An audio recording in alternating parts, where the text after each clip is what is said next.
യുവാവായിരിക്കുമ്പോൾ 5 തവണ വധശ്രമമുണ്ടായിട്ടും പേടിച്ചില്ലെങ്കിൽ ഇപ്പോൾ എന്തിനു ഭയക്കണമെന്ന് ഗവർണർ ആരിഫ് മുഹമ്മദ് ഖാൻ. തൊടുപുഴയിൽ വ്യാപാരി വ്യവസായി ഏകോപന സമിതി ജില്ലയിൽ നടപ്പിലാക്കുന്ന കാരുണ്യം കുടുംബ സുരക്ഷാ പദ്ധതി ഉദ്ഘാടനം ചെയ്യുകയായിരുന്നു അദ്ദേഹം. കേന്ദ്രമന്ത്രി സ്ഥാനം രാജിവെക്കുമ്പോൾ തനിക്ക് വെറും 35 വയസ്സാണ്.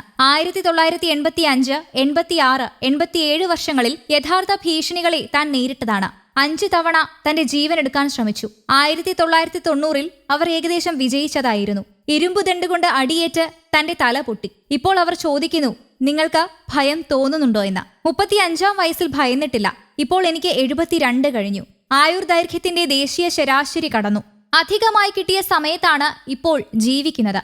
ഹർത്താൽ പ്രഖ്യാപിച്ചതിന്റെ യഥാർത്ഥ കാരണം തനിക്കറിയില്ല. ഭൂനിയമ ഭേദഗതി ബിൽ താൻ ഒപ്പിടാത്തതാണ് കാരണമെന്ന് കേട്ടു. നിയമസഭ പാസാക്കിയ ഈ ബില്ലിനെതിരെ നിരവധി പരാതികൾ തനിക്ക് ലഭിച്ചു. ഇതിന്റെ അടിസ്ഥാനത്തിൽ സെപ്റ്റംബറിലോ ഒക്ടോബറിലോ സർക്കാരിനോട് വിശദീകരണം ചോദിച്ച് കത്തയച്ചിരുന്നു. നിങ്ങൾ ഒരു കത്തയച്ചാൽ താൻ മറുപടി നൽകാൻ ബാധ്യസ്ഥനാണ്. സർക്കാരിൽ നിന്ന് ലഭിക്കുന്ന വിശദീകരണത്തിന്റെ അടിസ്ഥാനത്തിലായിരിക്കും തന്റെ മറുപടി.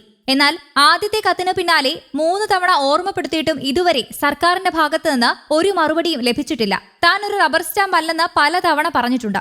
ഭരണഘടനാ മൂല്യങ്ങൾ ഉയർത്തിപ്പിടിക്കുമ്പോഴും കേരളത്തിലെ ജനങ്ങളുടെ ക്ഷേമത്തിനും താൽപര്യങ്ങൾക്കും വിരുദ്ധമായതൊന്നും ആരും ചെയ്യുന്നില്ലെന്ന് ഉറപ്പുവരുത്തേണ്ടതും തന്റെ ഉത്തരവാദിത്തമാണ്. ഭീഷണിപ്പെടുത്തിയും സമ്മർദ്ദം ചെലുത്തിയും കാര്യങ്ങൾ സാധിക്കാനാണ് ചിലരുടെ ശ്രമം. ഒരു നിയമവ്യവസ്ഥയുള്ള ജനാധിപത്യ രാജ്യത്ത് ശക്തമായ എതിരഭിപ്രായങ്ങൾ ഉണ്ടാകാം. എന്നാൽ നിങ്ങളെ അത് ചെയ്യാൻ അനുവദിക്കില്ല. ഇത് ചെയ്യാൻ അനുവദിക്കില്ല തുടങ്ങിയ അധികാരം ഉപയോഗിച്ചുള്ള ഭീഷണി അംഗീകരിക്കാനാവില്ല. നിങ്ങൾ എത്ര ഉന്നതനായാലും നിയമം നിങ്ങൾക്ക് മുകളിലാണ്. വ്യക്തികൾ നിയമത്തിന് മുകളിലല്ല. ജനപ്രതിനിധികൾക്കും നിയമത്തെ വെല്ലുവിളിക്കാൻ അധികാരമില്ല. കേരളത്തിലുള്ള വിദ്യാർത്ഥികളിൽ ഭൂരിഭാഗവും ഉപരിപഠനത്തിനായി മറ്റ് സംസ്ഥാനങ്ങളിലാണ് ആശ്രയിക്കുന്നത്. കാരണം ഇവിടുത്തെ സർവകലാശാലകളിൽ വിവിധ വിദ്യാർത്ഥി സംഘടനകളുടെ അതിപ്രസരം മൂലം സ്ഥിരം സമരവും മറ്റുമായതിനാൽ 4 വർഷമുള്ള ഒരു കോഴ്സ് പഠിച്ചു തീരുമ്പോൾ 5.5 വർഷമെടുക്കും. വിദ്യാർത്ഥി സംഘടനകളിൽ പ്രവർത്തിക്കുന്നവർ 10-12 വർഷമായി യൂണിവേഴ്സിറ്റി ഹോസ്റ്റലുകളിൽ താമസിക്കുന്നത് കേരളത്തിലെ ഏത് സർവകലാശാലകളിൽ നോക്കിയാലും കാണാനാകും. സർവകലാശാല അധികൃതർ ആ ഭാഗത്തേക്ക് പോകാറ് പോലുമില്ല. ഏതെങ്കിലും ഒരു പാർട്ടിയിലോ സംഘടനയിലോ അംഗത്വമുണ്ടെങ്കിൽ നിയമത്തെ ബഹുമാനിക്കേണ്ടെന്നാണ് ഇവർ വിചാരിക്കുന്നത്. അത് ക്രമസമാധാനത്തിന്റെ തകർച്ചയാണ്. ഈ ദുഷ്ടശക്തികൾക്കെതിരെ പോരാടുമ്പോൾ നിഷ്പക്ഷമാകാനാകില്ല. താൻ ഒരു പൊതുസേവകനാണ്. അഹങ്കാരവും ദുരഭിമാനവും തന്നെ ഭരിക്കാൻ അനുവദിക്കില്ല എന്നു കരുതി ചില രാഷ്ട്രീയ കക്ഷികളിൽപ്പെട്ടവരുടെ താൽപര്യം സംരക്ഷിക്കാൻ നിയമവ്യവസ്ഥ ഇല്ലാതാക്കാൻ കൂട്ടുനിൽക്കില്ലെന്നും അദ്ദേഹം പറഞ്ഞു.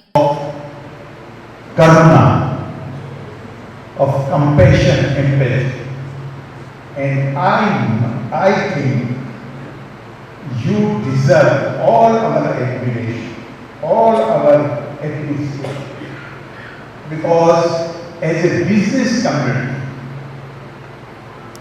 you have that sensitivity. I am greatly impressed by your initiative. Greatly impressed by your initiative. News desk Kerala Kaumudi.